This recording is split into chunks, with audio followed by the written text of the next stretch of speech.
I am চৰি মই তোমাক আজিৰ পৰা প্ৰমিছ কৰিছোঁ তোমাৰ প্ৰতিটো কথা মানি চলিম সৰি ক'ব নালাগে বাদ দে। পিছে এতিয়া কি কৰি আছো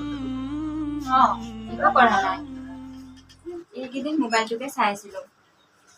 তোমাৰ ফোন আহে বুলি মইতো কল এটা কৰিব পাৰো ইমান অভিমান কৰাটো ভাল নহয় দেই অভিমান আৰু মই সেইদিনা তুমি যিটো খঙত ফোন কাটিছিলা মই বুজিছিলোঁ কি তুমি কেতিয়াও ফোন নকৰিবাই নেকি মই তোমাক যিমানে খং নকৰোঁ কিন্তু তোমাৰ প্ৰতি থকা এই মৰম ভালপোৱাবোৰে এই খংবোৰ নাইকিয়া কৰি দিয়ে কোৱা তোমাৰ কথা বহুদিন তোমাক লগ পোৱা নাই এতিয়া কোৱা কেতিয়া লগ পাম কেতিয়া লগ কৰিবা সমীৰ ক নাই নে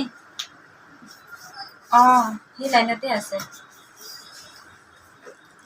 হ'ব দে